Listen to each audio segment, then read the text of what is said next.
Welcome to David Alexander Maths Tuition. This is chapter 9a on differentiating sin x and cos x. Okay, so what we need to remember is that if y is the sine of x, then dy by dx is cos x.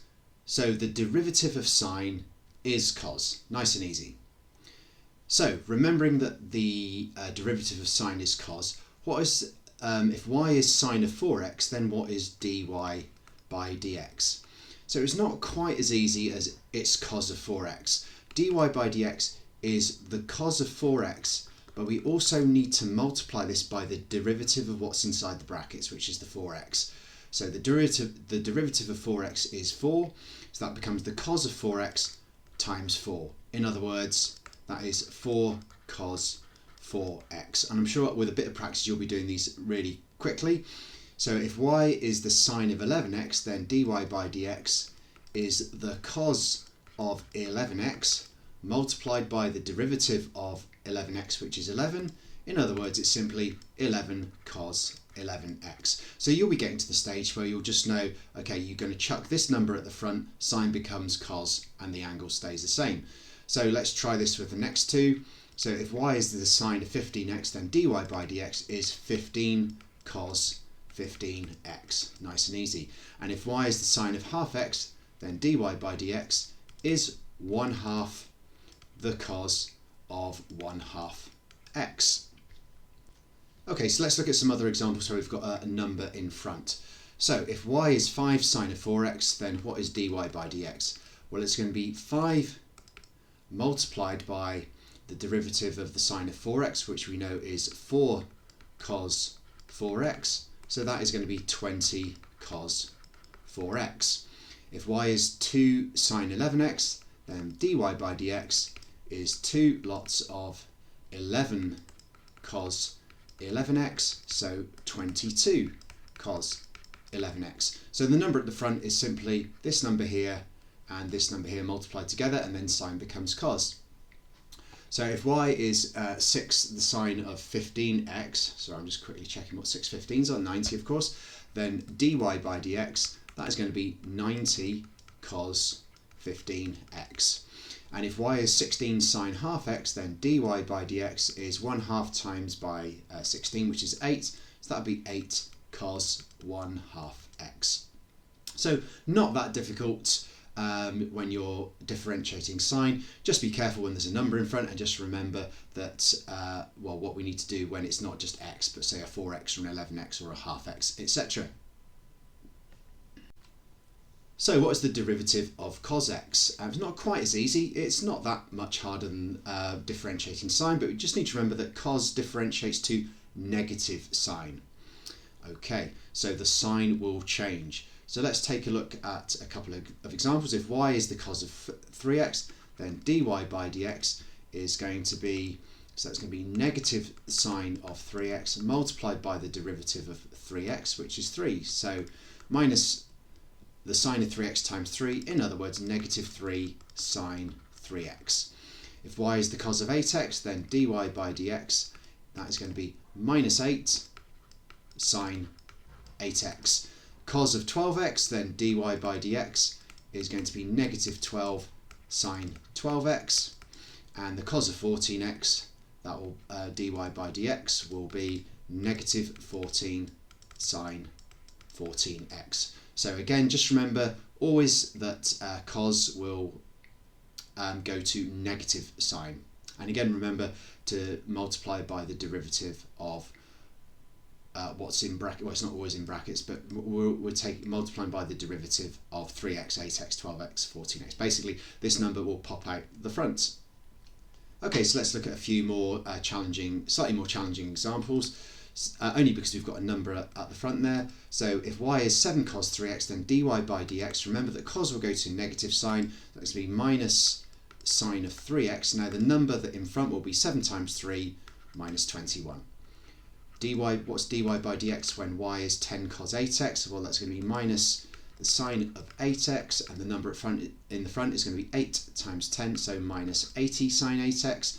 5 cos 12x will differentiate to negative 60. 5 times 12 is 60. We need to make it negative because cos goes to minus sign. So negative 60 sine 12x. And if y is 22 cos half x, then dy by dx is going to be a half of 22, which is 11, but we need to make it negative because cos goes to negative sign. So negative 11 sine 1 half x. So none of this is terribly difficult. It's just a question of practicing a lot of times just so that these operations become pretty instinctive and easy.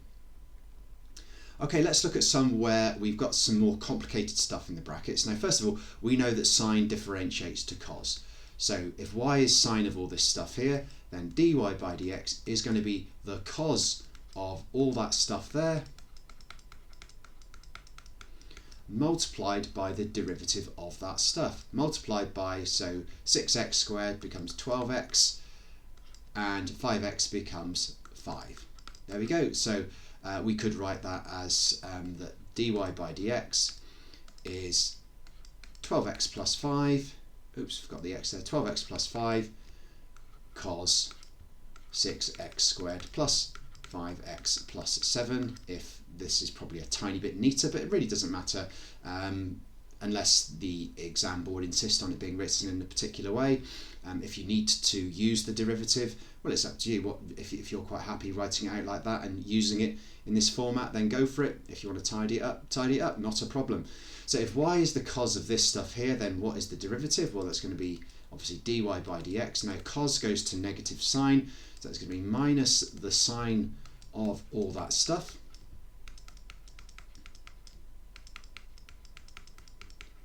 Multiplied by the derivative of all that stuff, so that's going to be 24x squared plus 8x plus 7. And if you wanted to, you could put that bracket at the front here if you wanted to. That's perfectly acceptable too.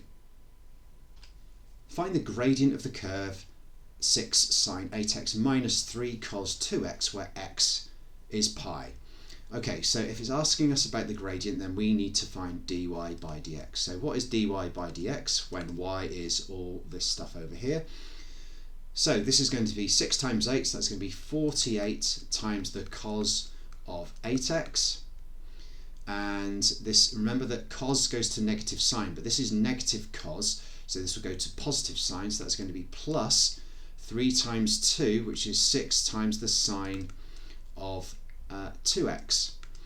Okay, so now we know that x equals pi, so that's going to be 48 multiplied by the cos of 8 pi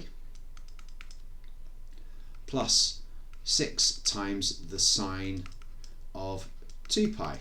Now, of course, you can use your calculator to look at the 8 pi and the 2 pi.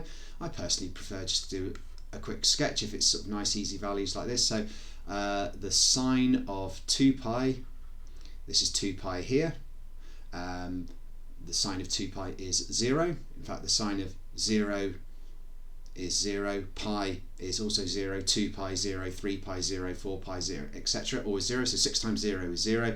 So actually we can just forget about this bit here, there's no calculation here. And what about the cos of 8 pi? I'm just going to do a quick sketch of my cos graph. So here is cos between, I've not drawn it brilliantly, but this is 2 pi here. So the cos of 2 pi is 1, so the cos of 8 pi will also be 1, so it's just going to be 48 multiplied by 1, so the gradient is just going to be 48.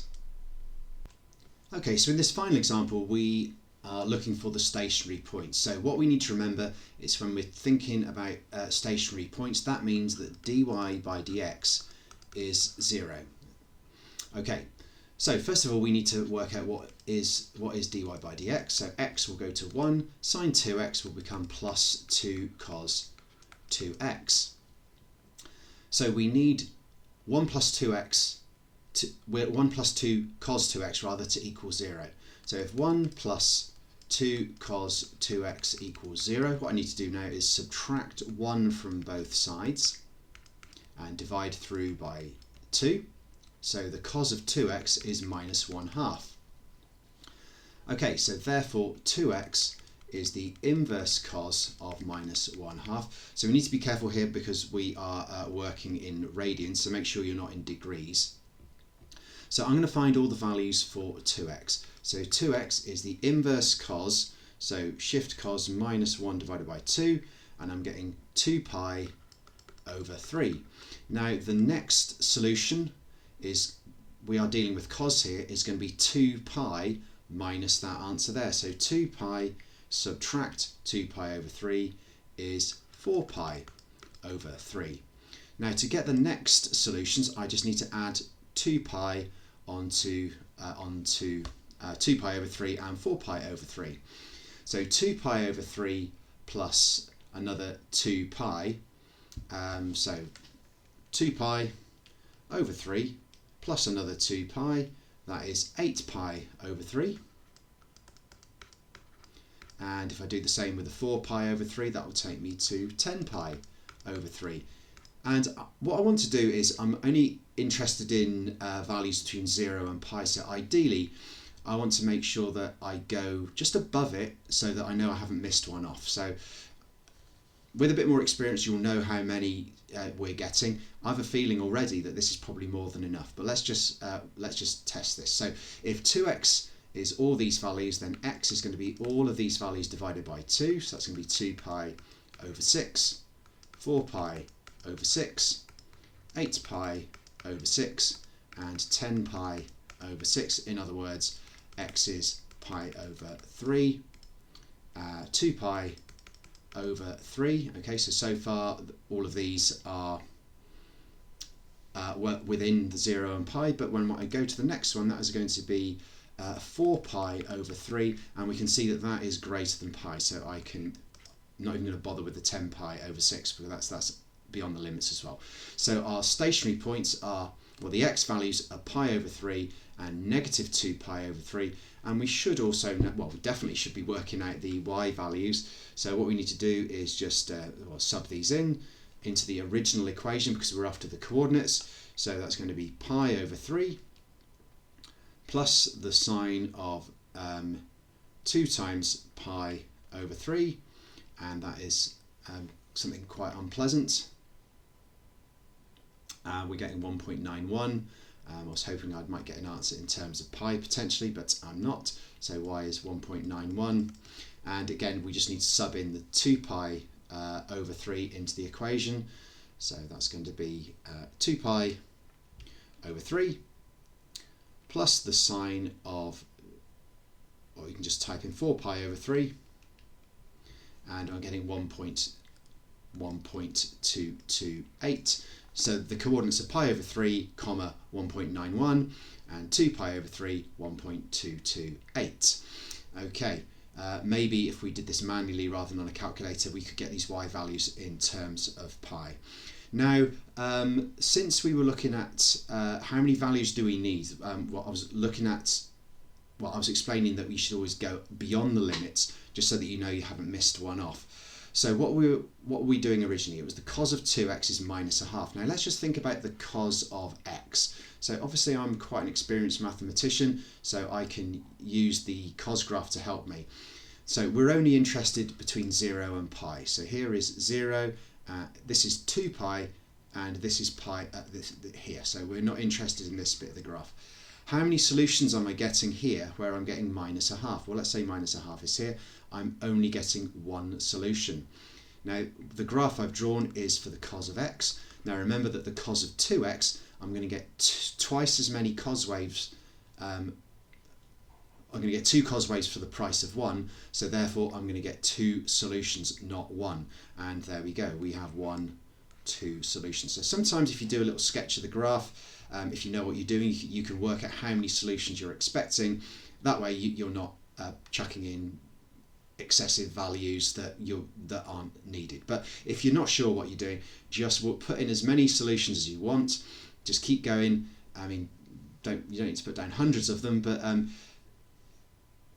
find the first one that falls outside of the range, and then you know you've definitely not missed any. That would be my advice.